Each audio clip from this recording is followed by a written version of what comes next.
Hello Satnam, it's me Shakti Sundari back with you today for the next reading from the Radiance Sutras. And we're continuing now with the insight verses which follow on from the Yukti verses. So these are final comments from Bhairava, the divine masculine, to Shakti, who's asked him to explain to her how to attain self-realization and experience oneness with everything and to understand the ecstatic nature of the universe. And he has explained this to her in 112 verses. And now there's this kind of epilogue where he's just kind of making some final comments for her in terms of her own individual practice. And we can take all of these insights to heart for our own practice. So it's great.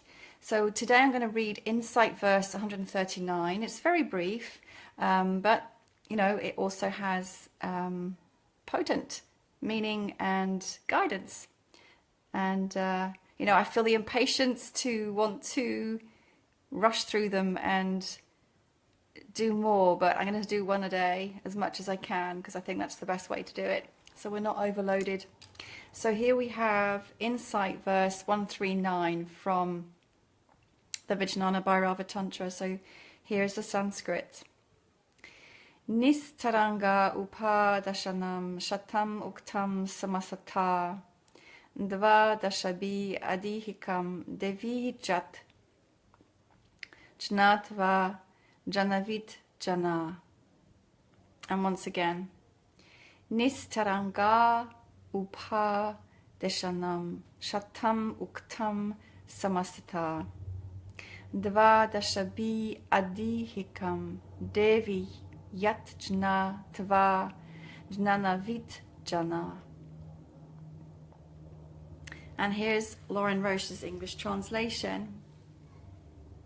Shining One, in these teachings I have given you more than 112 ways of entering the stillness beneath the waves. Cherish any one of these. Make it your own. Embody your inborn wisdom.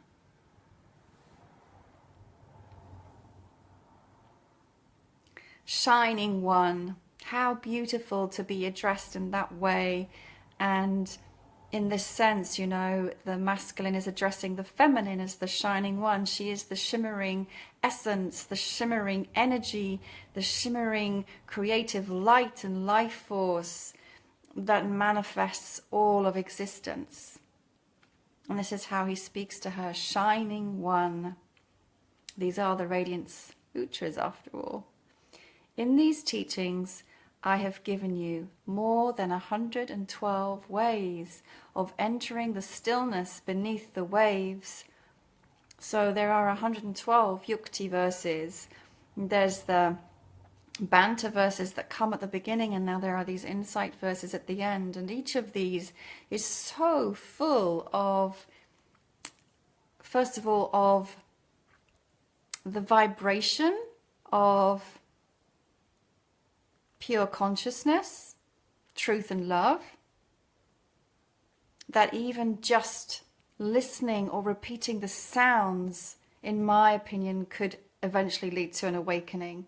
But it's not just the frequency of the Sanskrit, it's also the instruction, the advice, the suggestion, the invitation, the feeling that they evoke. So we have more than 112 ways of entering the stillness beneath the waves. So remember yesterday, the reading was about the sea and the ocean and how we want to dive deeply beneath the waves that are on the surface, you know, all of our emotions and our thoughts and our identifications and our experiences that are ever changing apparently, and yet finding that deep, deep place at the very bottom of the ocean where it's deep and tranquil and dark, and there are unseen and untold wonders down there that we couldn't possibly even imagine, of such immensity. And there is the stillness, that unchanging, infinite, peaceful limitlessness in which all of life dances, in which Shakti dances, in which energy dances. At the beginning, he says to her, the only way for you to find me is, or the only way to me is through you. So we can't approach that state of being or that state of knowing directly in a way. We have to experience it through these verses anyway, through life, through immersion in lived experience, and through the meditative immersion in lived experience, which means simply being total in all of our experiences of life. And then he goes on to say, cherish any one of these. So even just one of these 112 verses or more, just one of them, if we took that as our practice and we recited it and listened to it and practiced it day by day by day for weeks, for months, for a year, for longer, cherish any one of these, and cherish, love, adore, worship, hold close to your heart, take great care of, make it your own. Make it your own. And this is another thing I love about this, which is that, and I think I have spoken to this before, but it's worth repeating, so often we look up to others to teach us, to show us, to tell us the right way to do something, and sure, there is something that can be important about having a teacher to show us, to guide us, to inform us, to instruct us, someone who has walked this path before, so they have the knowing, they have the wisdom, they have the embodied experience, so they're actually talking from experience, not just from the mind and some empty mental concept or construct of what consciousness and love and bliss are. They know it, they live it. So there is absolutely value in that. At the same time, there is also an equal value, in my opinion, of our own, and actually that's the only way of having our own lived experience and our own lived understanding, and trusting that. Trusting our own lived experience and our own understanding. So we take one of these practices and we make it our own. We find ways to play with it, to embrace it, to practice it in different ways, like the direction isn't that specific, for example, in some of the breathing practices. So we can experiment with breathing in and out through different chakras, through breathing through the nose, through breathing through the mouth. We can experiment, we're not going to explode. God isn't going to come down and curse us for doing something wrong. It's absolutely okay to take each and every one of these verses and these practices and make it our own. We don't need the authority figure above us to tell us how to do it.